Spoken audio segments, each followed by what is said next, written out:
गुजरात विधानसभा के दूसरे और अंतिम चरण के लिए प्रचार थमा। 27 साल के भाजपा शासन को कांग्रेस और आम आदमी पार्टी दे रही है चुनौती। मुख्यमंत्री भूपेंद्र पटेल, हार्दिक पटेल और जिग्नेश मेवानी समेत कई सीटों पर रहेगी सबकी नजर।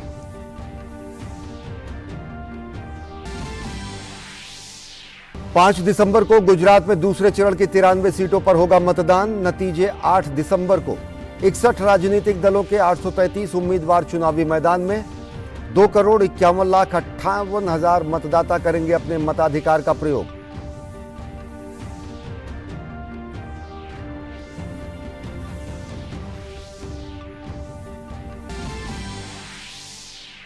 दिल्ली नगर निगम के 250 वार्ड के लिए रविवार सुबह 8 बजे से डाले जाएंगे वोट। 1,349 उम्मीदवारों की चुनावी किस्मत का होगा फैसला। मेट्रो की खास तैयारी। सुबह 4 बजे से ही हर 30 मिनट पर मिलने लगेंगी सेवाएं।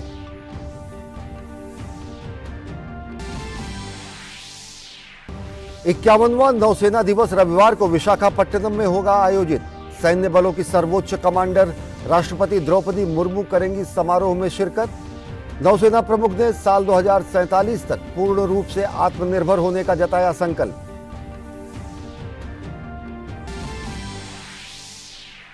अंतर्राष्ट्रीय दिव्यांग दिवस के मौके पर सशक्तिकरण की दिशा में सराहनीय प्रयास करने वालों का सम्मान।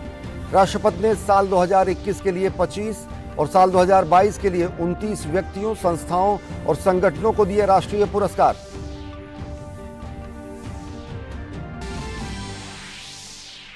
यूरोपीय संघ, G7 और ऑस्ट्रेलिया ने रूस को $60 प्रति बैरल कच्चा तेल बेचने की दी हिदायत।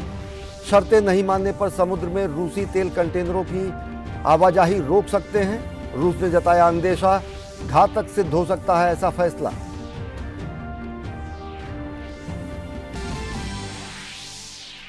फीफा विश्व कप के क्वार्टर फाइनल में पहुंचा नीदरलैंड। अमेरिका को 3-1 से हराकर 8 साल बाद विश्व कप के क्वार्टर फाइनल में बनाई जगह।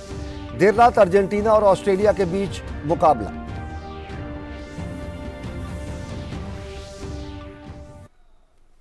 नमस्कार, मैं हूं अश्विनी कुमार मिश्र। देखते हैं खबरों को विस्तार से। गुजरात में दूसरे चरण का प्रचार का शोर थम गया है। पार्टियां अब डोर टू डोर कैंपेन में जुटी हुई हैं। दूसरे चरण में 93 सीटों के लिए 5 दिसंबर को मतदान होगा। मुख्यमंत्री भूपेंद्र पटेल सहित हार्दिक पटेल, अल्पेश ठाकुर और कांग्रेस के जिग्नेश मेवानी की किस्मत का फैसला दूसरे चरण में जनता करेगी। गुजरात विधानसभा चुनाव की दूसरे चरण की 93 सीटों के लिए चुनाव प्रचार थम गया। सत्ताधारी भाजपा 27 साल से शासन को पारदर्शी व्यवस्था, अंत्योदय और बेहतर कानून की स्थिति के अलावा उत्तर गुजरात में नर्मदा कैनाल के जरिए पानी पहुंचाए जाने की उपलब्धि पर बनाए रखना चाहती है। वहीं कांग्रेस पूरा दमखम लगा रही है कि भाजपा को सत्ता से कैसे बाहर किया जाए। दोनों दलों की सीधी टक्कर के बीच राज्य की राजनीति में नई नवेली पार्टी आम आदमी पार्टी भी दम ठोंक रही है। यानी चुनावी मैदान में 3 राजनीतिक दल मतदाताओं को अपने अपने ढंग से रिझाने का प्रयास कर चुके हैं। अब बारी मतदाताओं की है। राज्य के 14 जिलों की इन सीटों पर मतदाता 5 दिसंबर को एक बार फिर अपने लोकतांत्रिक अधिकार का प्रयोग करेंगे। इस बार भी बीजेपी की कमान प्रधानमंत्री नरेंद्र मोदी ने थामी और दूसरी तरफ कांग्रेस और आम आदमी पार्टी की तरफ से भी दिग्गज रैलियां और जनसभाएं देखने को मिली। अब चुनाव का रुख किस तरफ मुड़ता है, इसका फैसला जनता ईवीएम मशीन में 5 तारीख को कर देगी, जिसके नतीजे 8 तारीख को आएंगे। 93 सीटों के लिए कुल 833 उम्मीदवार चुनावी मैदान में हैं, जिनमें से 69 महिलाएं भी हैं। इनमें से 13 सीटें अनुसूचित जनजाति के लिए रिजर्व हैं और 6 सीटें अनुसूचित जाति के लिए। मध्य व उत्तर गुजरात की इन सीटों पर 5 दिसंबर को मतदान होगा। 833 कैंडिडेट्स અને 61 पॉलिटिकल पार्टीज इलेक्शन में पार्टिसिपेट कर रहे। टोटल इलेक्टर्स है 2,51,58,730 है। यंग इलेक्टर्स है 5,96,328 અને मोर देन 100 इयर्स धरावता मतदारों है 5,412 and NRI electors है 660। टोटल पोलिंग स्टेशन है लोकेशन से 14,975 एंड टोटल पोलिंग स्टेशन 26,409. सबकी निगाहें अहमदाबाद की 21 विधानसभा सीटों पर लगी हुई है, जिसमें मुख्यमंत्री भूपेंद्र पटेल की घाट लोडिया सीट भी शामिल है। पटेल का मुकाबला विपक्षी कांग्रेस के उम्मीदवार यमी याज्ञिक से माना जा रहा है। इसके अलावा अहमदाबाद की बीरमगांव की सीट पर भाजपा उम्मीदवार हार्दिक पटेल का मुकाबला कांग्रेस उम्मीदवार लाखाभाई भारवाड़ से है। वहीं बडगाम से कांग्रेस के जिग्नेश मेवाणी चुनावी मैदान में है और मुकाबले में भाजपा के मनीलाल बघेला। बड़ोदरा शहर से भाजपा की मनीषा वकील का मुकाबला कांग्रेस के गुणवंतरी परमार से है और गांधीनगर दक्षिण से भाजपा के टिकट पर अल्पेश ठाकुर भी चुनावी मैदान में हैं। गुजरात चुनाव का दूसरा चरण भारतीय जनता पार्टी और कांग्रेस दोनों के लिए ही करो और मरो का चरण है।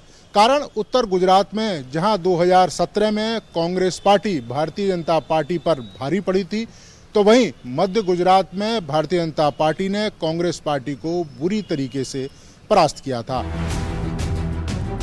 वहीं गोधरा, धोलका और मानसा सीटों पर भी नजर होगी। बीते विधानसभा चुनाव में इन सीटों पर जीत का अंतर 500 मतों के आसपास रहा था। दूसरे चरण में साबरकांठा, बनासकांठा, नर्मदा, अरावली, छोटा उदयपुर और पंचमहल जिलों की सीटें आती है। ये सीटें आदिवासी वोटर्स के लिहाज से काफ़ी महत्वपूर्ण है और सभी पार्टियों ने आदिवासी मतदाताओं को लुभाने के लिए जीतोड़ मेहनत की है। अब देखना होगा कि 5 दिसंबर को होने वाले चुनाव में आदिवासी वोटर्स का रुझान किस तरफ जाता है। साल 2017 के विधानसभा चुनाव में इन 93 सीटों में से भाजपा को कुल 51 सीटें मिली थी, जबकि कांग्रेस के हिस्से में 39 और निर्दलियों ने 3 सीटों पर बाजी मारी थी। राज्य विधानसभा में कुल 182 सीटें हैं, जिनमें से 89 सीटों पर 1 दिसंबर को मतदान हो चुका है। गुजरात विधानसभा चुनाव के नतीजे 8 दिसंबर को आएंगे। Bureau report, DD news. Gujarat की जनता 5 तारीख को दूसरे चरण के लिए मतदान करेगी। प्रचार के आखिरी दिन सभी राजनीतिक दलों ने अब प्रचार में अपनी पूरी ताकत झोंक दी। भाजपा की ओर से केंद्रीय मंत्री स्मृति ईरानी और उत्तर प्रदेश के मुख्यमंत्री योगी आदित्यनाथ ने कमान संभाली, तो आम आदमी पार्टी की ओर से पंजाब के मुख्यमंत्री भगवंत सिंह मान ने रोड शो किया। कांग्रेस के कई नेताओं ने भी जनसभाएं की। गुजरात विधानसभा चुनाव का प्रचार अभियान शनिवार शाम थम गया। राज्य में दूसरे और अंतिम चरण के लिए सोमवार को मतदान होगा। प्रचार अभियान के अंतिम दिन सभी पार्टियों ने अपनी पूरी ताकत झोंक दी। सभी दलों ने मतदाताओं को अपने पक्ष में करने के लिए एड़ी चोटी का जोर लगाया। भाजपा की तरफ से शनिवार को केंद्रीय मंत्री और वरिष्ठ नेता स्मृति ईरानी ने रोड शो किया। पाटन जिले के सिद्धपुर में इस रोड शो के दौरान उन्होंने भाजपा के लिए वोट मांगे। उधर भाजपा नेता और उत्तर प्रदेश के मुख्यमंत्री योगी आदित्यनाथ ने प्रचार अभियान के अंतिम दिन आनंद, खेड़ा और अहमदाबाद में जनसभाएं की। कांग्रेस के नेता भी प्रचार अभियान के आखिरी दिन जनसंपर्क में जुटे रहे। पार्टी नेताओं ने कांग्रेस उम्मीदवारों के पक्ष में मतदान का आह्वान किया। उधर आम आदमी पार्टी ने भी प्रचार में कोई कसर नहीं छोड़ी। पंजाब के मुख्यमंत्री भगवंत मान ने आम आदमी पार्टी के पक्ष में दाहोद जिले के झालोद में रोड शो किया। गुजरात में हफ्तों से चल रहा चुनाव प्रचार अभियान का शोर अब थम चुका है। मतदाताओं तक पहुंचने के लिए हर संभव कोशिश करने वाले राजनीतिक दल अंतिम दिन भी पूरी ताकत झोंकते हुए नजर आए। दूसरे चरण में मध्य और उत्तरी गुजरात के 14 जिलों बनासकांठा, पाटन, महसाना, साबरकांठा, अरावली, गांधीनगर, अहमदाबाद, आनंद, खेड़ा, महिसागर, पंचमहल, दाहोद, वडोदरा और छोटा उदयपुर की 93 सीटों पर वोट डाले जाएंगे। इस चरण में कुल 2,51,58,730 मतदाता अपने मताधिकार का प्रयोग करेंगे। मतों की गिनती 8 दिसंबर को होगी।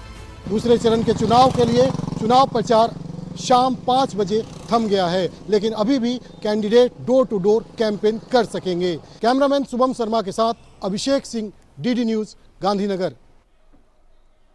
और वहीं उत्तर प्रदेश में 1 लोकसभा सीट और 2 विधानसभा सीटों के लिए उपचुनाव के लिए प्रचार अभियान समाप्त हो गया। प्रदेश में मैनपुरी लोकसभा सीट और रामपुर तथा खतौली विधानसभा सीट पर 5 दिसंबर को मतदान होगा। प्रचार के अंतिम दिन सभी राजनीतिक दलों और उम्मीदवारों ने अपना पूरा दमखम लगाया। मैनपुरी लोकसभा सीट सपा प्रमुख मुलायम सिंह यादव के निधन के बाद खाली हुई है, जबकि रामपुर और खतौली सीटों पर मौजूदा विधायकों की सदस्यता रद्द होने के कारण उपचुनाव हो रहा है। रामपुर से विधायक आजम खान और खतौली से विधायक विक्रम सैनी को अदालत से सजा मिलने के बाद उनकी विधानसभा सदस्यता निरस्त हो गई। उपचुनाव में बसपा और कांग्रेस के उम्मीदवार मैदान में नहीं हैं, लिहाजा इन सीटों पर सपा और भाजपा के बीच सीधा मुकाबला है।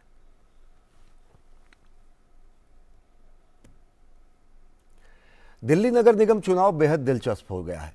तीनों दिल्ली नगर निगम के एकीकरण और वार्डों के परिसीमन के बाद हो रहे इन चुनावों में धुआंधार चुनाव प्रचार देखने को मिला। जनता के मुद्दे तो केंद्र में रहे ही, राजनीतिक बयानबाजी भी खूब देखने को मिली। गेंद अब जनता के पाले में है। मतदान रविवार को होगा। सबकी नजर जनता के फैसले पर है। दिल्ली तैयार है नगर निगम चुनावों के लिए। रविवार 4 दिसंबर को सभी 250 वार्डों पर वोट डाले जाएंगे, जिसके लिए राज्य चुनाव आयोग और दिल्ली पुलिस ने सभी तैयारियां पूरी कर ली हैं। इस बार दिल्ली नगर निगम चुनाव इसलिए भी खास है क्योंकि आबादी के लिहाज से ये दुनिया की सबसे बड़ी नगर निगमों में से एक है। तीनों दिल्ली नगर निगमों के एकीकरण के बाद और वार्डों के परिसीमन के बाद ये पहला चुनाव है। परिसीमन के बाद वार्डों की संख्या 272 से घटकर 250 रह गई है और 24 वार्डों की सीमाओं में बदलाव हुआ है, इसलिए कई वार्डों में सामाजिक और जातीय समीकरण भी बदल गए हैं।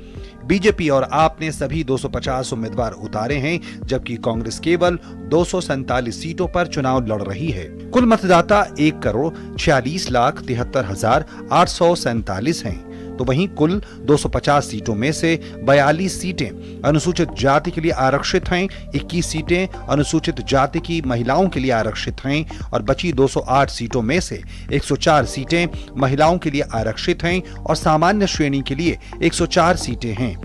आबादी के लिहाज से मयूर विहार फेज 1 सबसे बड़ा वार्ड है, वहीं कंझावला सबसे छोटा वार्ड। राज्य चुनाव आयोग ने 13,665 मतदान केंद्र बनाए हैं, जिनमें से 3,360 संवेदनशील हैं। 68 मॉडल और 68 पिंक पोलिंग स्टेशन स्थापित किए गए हैं। शांतिपूर्ण मतदान के लिए संवेदनशील बूथों की लाइव वेबकास्टिंग की जाएगी। मतदान सुबह 8 बजे से शुरू होगा और शाम 5:30 बजे समाप्त होगा। विधानसभा के अंदर एक मॉडल बूथ बनता है, जिसमें कुछ फैसिलिटी दी जाती हैं, जो आने वाले जो इलेक्टर्स हैं, वोटर्स हैं, उनके लिए पानी की व्यवस्था की जाती है, थोड़ा बहुत रिफ्रेशमेंट रखा जाता है और एक बूथ में कुछ बच्चों के लिए इंडिपेंडेंट चीज़ें रखी जाती हैं, ताकि बच्चे थोड़ा सा अपना फ्री माइंड से वोट कर सकें, उनको अच्छा लगे, महसूस हो कि वोट डालने के लिए। इस बार के नगर निगम चुनाव में मुकाबला रोचक है। भाजपा 2007 से एमसीडी की सत्ता में है और चौथी बार सत्ता में आने की कोशिश कर रही है। कांग्रेस भी मैदान में है, लेकिन मुख्य मुकाबला बीजेपी और आप के बीच ही माना जा रहा है। आप कूड़े का मुद्दा लेकर मैदान में है, तो वहीं बीजेपी अपना 15 साल के सुशासन के दम पर चुनावी लड़ाई में कूद रही है। वहीं कांग्रेस इन दोनों पार्टियों पर काम न करने और भ्रष्टाचार के मुद्दे पर चुनाव लड़ रही है। 2017 के पिछले चुनाव में 272 कुल सीटों में से भाजपा के हिस्से में 181 सीटें आई थी, आपको 49 सीटें मिली थीं, कांग्रेस को 31 सीटें और अन्य को 11 सीटें प्राप्त हुई थीं। एमसीडी चुनाव को ध्यान में रखते हुए मेट्रो के समय में भी बदलाव किया गया है। 4 दिसंबर को मेट्रो सुबह 4 बजे से शुरू होगी। सुबह 6 बजे तक सभी लाइनों पर 30 मिनट के अंतराल पर मेट्रो चलेगी। सुबह 6 बजे के बाद मेट्रो रविवार की सामान्य समय सारणी के अनुसार चलेगी। नगर निगम चुनाव की तैयारी के चलते दिल्ली में सरकारी स्कूल शनिवार को बंद रहे। इसके बदले में सरकारी स्कूल महीने के दूसरे शनिवार 10 दिसंबर को खुले रहेंगे। उम्मीद की जा रही है कि रविवार को लोग जो मतदाता हैं दिल्ली के, वो अपने घरों से बाहर समय से निकलेंगे और मतदान करेंगे। हालांकि पूरी दिल्ली के अंदर कुल 13,665 पोलिंग स्टेशन बनाए गए हैं और 1,46,73,847 मतदाता 1349 उम्मीदवारों की किस्मत का फैसला करेंगे। तो दिल्ली वासियों के मतदान के लिए इंतजाम पूरे हैं। अब देखना होगा कि दिल्ली वासी कितनी संख्या में जिम्मेदारी से अपने कर्तव्य का निर्वहन करते हुए अपने मत के अधिकार का प्रयोग करते हैं। 1,349 उम्मीदवारों की किस्मत का फैसला 7 दिसंबर को आएगा, जब मतों की गिनती होगी। गिरीश निशाना के साथ ब्यूरो रिपोर्ट, डीडी न्यूज। केंद्रीय गृह राज्य मंत्री नित्यानंद राय शनिवार शाम अटारी में होने वाले रिट्रीट सेरेमनी में शामिल हुए। इस अवसर पर सीमा सुरक्षा बल के महानिदेशक पंकज कुमार सिंह और पंजाब फ्रंटियर्स के आईजी आसिफ जलाल भी मौजूद रहे। समारोह के दौरान सीमा सुरक्षा बल के पूर्व महानिदेशक प्रकाश सिंह को बल की तरफ से विशेष रूप से सम्मानित किया गया। सीमा सुरक्षा बल का 58वां स्थापना दिवस समारोह रविवार को अमृतसर में आयोजित होगा। केंद्रीय गृह राज्य मंत्री नित्यानंद राय इसमें मुख्य अतिथि के तौर पर शामिल होंगे। पत्रकारों से बातचीत करते हुए केंद्रीय गृह राज्य मंत्री नित्यानंद राय ने सीमा सुरक्षा बल की उपलब्धियों की सराहना की। आज यहाँ बदला हुआ स्वरूप देखने को मिलता है और यहाँ जो बीएसएफ के जवानों को द्वारा जो परेड होता है, लगता है कि हिंदुस्तान कितना मान स्वाभिमान के साथ यहाँ दिखाई पड़ता है और बहुत ही मजबूती के साथ भारत की सीमा की सुरक्षा बीएसएफ करता है। इसको जितना ही इसको धन्यवाद दिया जाए और बीएसएफ दुनिया की एक सीमा सुरक्षा बल में बहुत ही सशक्त और नामी गिरामी फोर्स है। गर्व है पूरे देश को। इस अवसर पर हमारे संवाददाता ने वहां मौजूद कुछ लोगों से बातचीत की। हर एक आदमी को एक बार जिंदगी में जरूर आना चाहिए। This will create a sense of देशभक्ति की भावना जागृत करने के लिए और ये बहुत अच्छा है। इस तरह से लगता है कि हाँ, हम सब एक हैं और एकजुट होके वी कैन फेस एनीथिंग। यहाँ आके इतनी खुशी होती है और ये जो जवान हैं जो बॉर्डर पे खड़े होके हम सबकी रक्षा करते हैं, हमें लगता है कि हमें हर हिंदुस्तानी को यहाँ आके ये देखना चाहिए कि ये जवान कितनी मेहनत करते हैं हमारे लिए और हमारी रक्षा के लिए। तो ये बहुत गर्व की बात है कि हम यहाँ हैं आज। ये मेरा पहला एक्सपीरियंस है और ये मेरे बच्चों का पहला एक्सपीरियंस है। तो ये बोल रहे थे कि ये हम पिक्चर्स लेंगे, हम हमारे फ्रेंड्स को दिखाएंगे वहाँ पर कि ऐसे होता है। It is a matter of pride and we are proud to be Indians. Kashi Tamil Sangamam में शामिल होने वाराणसी पहुंची केंद्रीय वित्त मंत्री निर्मला सीतारमण ने शनिवार को अन्नामलायर नंदन वनम गई। वहां पहुंचने पर उनका पारंपरिक तरीके से स्वागत किया गया। यहां उन्होंने पूजा अर्चना की और तमिल परिवारों से मुलाकात की। नंदवनम नाटकोट्टई काशी क्षेत्रम से बेलपत्र और फूल बाबा विश्वनाथ के आरती के लिए जाते हैं। इसके बाद वित्त मंत्री गोदौलिया स्थित नाटकोट्टई काशी क्षेत्रम के मुख्य भवन गई, जहां उन्होंने स्थित मंदिर में पूजा अर्चना की। काशी नाटकोट्टई क्षेत्रम से प्रतिदिन परंपरागत तरीके से आरती की सामग्री बाबा विश्वनाथ के दरबार जाती है। इसमें पूरे वाद्यों के साथ भोग सामग्री श्रद्धालु पूरे भक्तिभाव से लेकर चलते हैं। वित्त मंत्री निर्मला सीतारमण ने भी इस परंपरा में हिस्सा लिया और पैदल ही पूरे चेट्टियार ग्रुप समूह के साथ बाबा विश्वनाथ के दरबार तक पहुंची। उन्होंने बाबा विश्वनाथ की पूजा अर्चना की।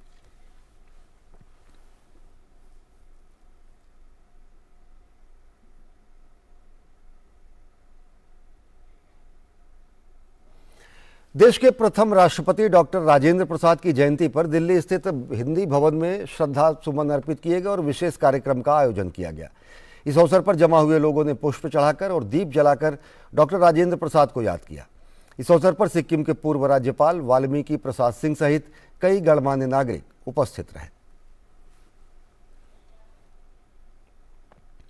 राष्ट्रपति द्रौपदी मुर्मू ने शनिवार को अंतर्राष्ट्रीय दिव्यांग दिवस पर दिव्यांगों के सशक्तिकरण की दिशा में उत्कृष्ट कार्य करने वाले राष्ट्रीय पुरस्कार प्रदान किए।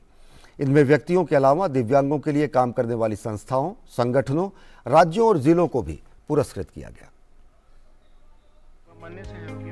राष्ट्रपति द्रौपदी मुर्मू ने अंतर्राष्ट्रीय दिव्यांग दिवस के अवसर पर दिव्यांगजनों का सशक्तिकरण करने की दिशा में उत्कृष्ट कार्य करने वालों को राष्ट्रीय पुरस्कार प्रदान किए।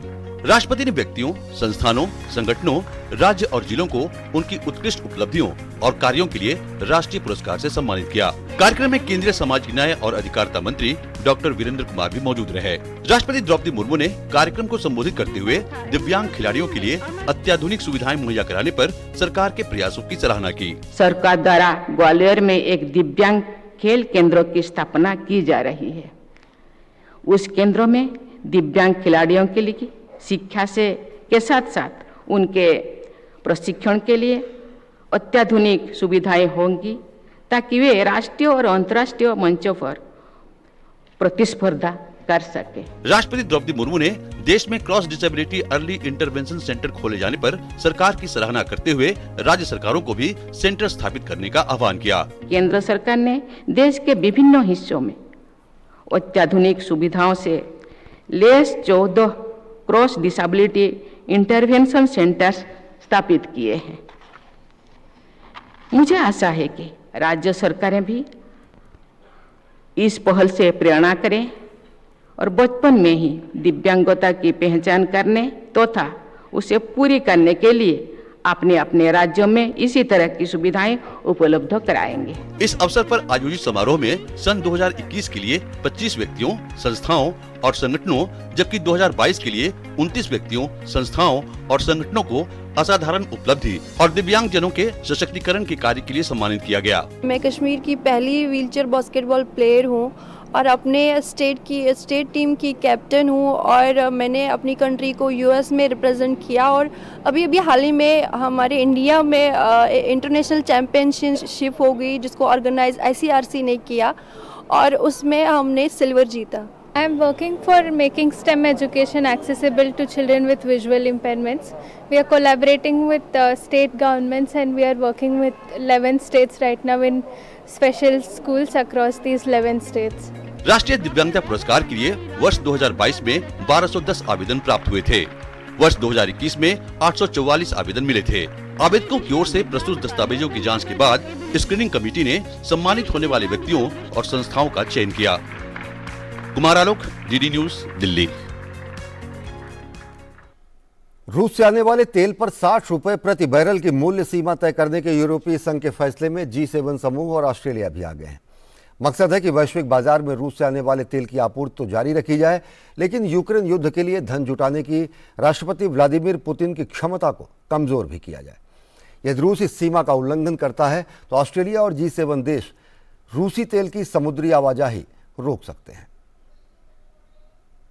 तेल की बढ़ती कीमत पर नियंत्रण के लिए यूरोपीय संघ रूस के तेल की अधिकतम मूल्य सीमा निर्धारित करने पर सहमत हो गया है।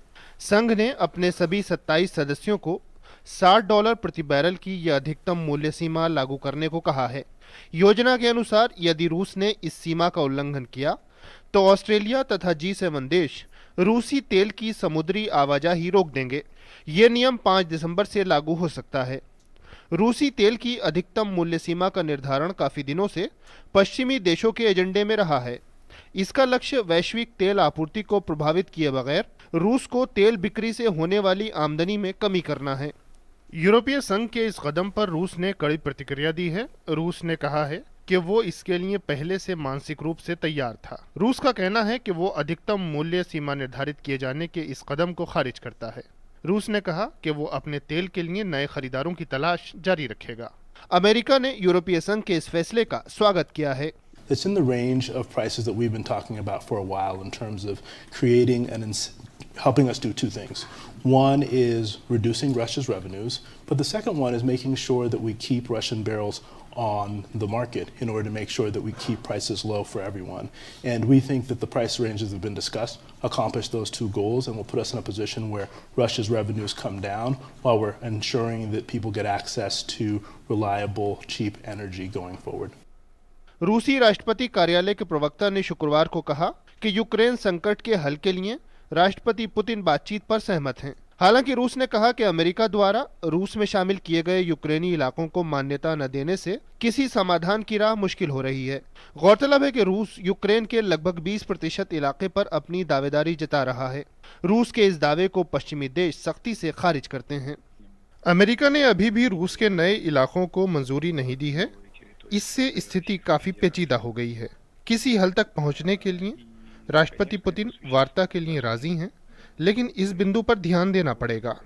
उधर यूक्रेन युद्ध से उपजे खाद्यान्न संकट के बीच यूक्रेन के राष्ट्रपति वोलोदिमीर ज़ेलेंस्की ने कहा कि उनका देश बड़े पैमाने पर खाद्यान्न निर्यात करेगा। उन्होंने कहा कि यूक्रेन से अनाज कार्यक्रम के तहत 2023 की शरद ऋतु तक लगभग 60 जलयानों द्वारा अनाज निर्यात प्रस्तावित है। इसके तहत पहला गेहूं से भरा जहाज इथोपिया के लिए रवाना हो चुका है। रूस द्वारा लगभग 6 महीने की नाकेबंदी के बाद जुलाई के अंत में एक समझौते के बाद यूक्रेनी अनाज का निर्यात शुरू हो पाया था। संयुक्त राष्ट्र और तुर्की की मध्यस्थता में हुए इस समझौते की वजह से अब तक लगभग 13 मिलियन टन कृषि उत्पादों का निर्यात संभव हो सका है। Bureau report, DD news. नौसेना प्रमुख एडमिरल आर हरिकुमार और उप प्रमुख वाइस एडमिरल एसएन घोरमडे ने बैडमिंटन खिलाड़ी पीवी सिंधु के साथ नौसेना दिवस के अवसर पर 1500 किलोमीटर की दौड़ पूरी करने वाले नौसेना मैराथनर्स की अगवानी की। गौरतलब है कि भारतीय नौसेना ने 30 अक्टूबर से 3 दिसंबर तक 1500 किलोमीटर की मैराथन का आयोजन किया था। अल्ट्रा मैराथन धावकों द्वारा दिल्ली, चंडीगढ़, हरियाणा के माध्यम से 35 दिनों की अवधि का दौड़ अभियान चलाया गया। ये कार्यक्रम आज़ादी का अमृत महोत्सव और राष्ट्रीय एकता दिवस के जश्न के रूप में आयोजित किया गया। भारतीय नौसेना के मैराथन और समापन अभियान के मौके पर नौसेना अध्यक्ष एडमिरल आर हरिकुमार ने कहा कि सागर नीति के तहत हम अपने पड़ोसी, क्षेत्रीय और समान विचारधारा वाले देशों के साथ विकास करना चाहते हैं। So our endeavor, therefore, in the region is to be a preferred security partner and also to be the first responder in case of any crisis, which is facilitated by our mission-based deployments. And therefore, the Navy will continue to be guided by Sagar, the doctrine of Sagar, by our Honorable Prime Minister, which is security and growth for all in the region. 2 दिवसीय CCCC cryptic crossword प्रतियोगिता का समापन दिल्ली के YMCA सभागार में आयोजित grand finale के साथ हुआ। प्रतियोगिता में देश भर के कुल 32 शीर्ष टीमों ने पहले स्थान के लिए दावेदारी पेश की, जिसमें पुणे स्थित दिल्ली पब्लिक स्कूल के छात्रों ने बाजी मारते हुए पहला स्थान हासिल किया। National inter school CC cryptic crossword प्रतियोगिता के 10वें संस्करण का फिनाले शनिवार को पुरस्कार वितरण के साथ संपन्न हुआ। National inter school cryptic crossword प्रतियोगिता के 10वें संस्करण का ग्रैंड फिनाले शनिवार को पुरस्कार वितरण समारोह के साथ संपन्न हुआ। YMCA के सभागार में आयोजित प्रतियोगिता के अंतिम चरण में देश भर से आई कुल 32 टीमों ने हिस्सा लिया, जिसमें बाजी मारी पुणे स्थित दिल्ली पब्लिक स्कूल के छात्रों ने। स्पर्धा में कड़ी चुनौती देते हुए भारतीय विद्या भवन पब्लिक स्कूल दूसरे पायदान पर रही, जबकि पटना की नोट्रे डेम एकेडमी के छात्र तीसरे स्थान पर रहे। I'm really happy to have won this competition for 2 years in a row, and it's a good experience. I'm very happy that I won the competition for 2 consecutive years in 2021 and 22. We are very happy. This is actually our first time coming to the finals. We started in 7th grade. Now in 8th, after a lot of practice, we made it to the finals and we are very happy. इस मौके पर वाणिज्य विभाग के सचिव Sunil Barthwal, IFS AK अंबास्था, राष्ट्रीय स्वच्छ Ganga mission के महानिदेशक जी अशोक कुमार और स्कूली शिक्षा और साक्षरता विभाग के सचिव संजय कुमार मौजूद रहे। प्रतिभागियों की हौसला अफजाई करते हुए शिक्षा सचिव संजय कुमार ने कहा कि क्रॉसवर्ड खेल बच्चों के बौद्धिक विकास में बेहद महत्वपूर्ण भूमिका निभाता है। जिंदगी में यदि आगे बढ़ना है तो हर चीज के तह पर भाषाई ज्ञान है, और भाषाई ज्ञान उससे आता है आप कितना सोच सकते हैं और कितनी चीजों में कनेक्शन देख सकते हैं। तो ये क्रॉसवर्ड ये मौका देता है, आप एक क्रॉसवर्ड का एक पॉइंट आप देखें और फिर आपको इमेजिन करना पड़ता है कि इसका क्या जवाब हो सकता है। इस प्रतियोगिता में जहां देश के बड़े स्कूलों के छात्र शब्दों की पहेली सुलझाते दिखे, तो वहीं दूर दराज के गांवों से आए सरकारी स्कूल के बच्चों ने भी अपनी कड़ी दावेदारी पेश की। यहाँ आके हमें नए लोगों से मिले और नई चीज़ों का ज्ञान मिला। यहाँ के हम बहुत कुछ सीखे भी, और जो हमारी गलतियाँ हैं वो उससे हम कैसे सुधारे वो भी हमको पता चला। यहाँ पे आके हमको बहुत सारे नई चीज़ों का ज्ञान प्राप्त हुआ है, और यहाँ पे कई तरह के लोगों से जान पहचान हुई। यहाँ से पे आके बहुत अच्छा लगा है। यह पहले विद्यालय स्तर पर, फिर प्रखंड स्तर पर, उसके बाद डिविजनल स्तर पर और फिर स्टेट स्तर पर यह बच्चे प्रथम स्थान पर चयनित होकर के आज नेशनल तक आए हैं। ये बच्चे कहीं ना कहीं उन बच्चों के लिए एक प्रेरणा का स्रोत होंगे, जो आने वाले जो अन्य बच्चे हैं जो ग्रामीण इलाके में जहां संसाधन नहीं है उसको मोटिवेट करेंगे, बूस्टअप करेंगे। क्रिप्टिक क्रॉसवर्ड प्रतियोगिता स्कूली छात्रों के बीच क्रॉसवर्ड को सीखने और लोकप्रिय बनाने के उद्देश्य से शुरू की गई थी। अपने आप में इस अनोखी प्रतियोगिता को लिम्का बुक ऑफ रिकॉर्ड ने सबसे बड़े इवेंट के रूप में मान्यता दी है। दिल्ली से सुशील कुमार की रिपोर्ट, डीडी न्यूज। तो हिंदी समाचारों के इस बुलेटिन में फिलहाल इतना ही। देश और दुनिया की ताज़ा तरीन खबरों के लिए देखते रहिए डीडी न्यूज़। नमस्कार।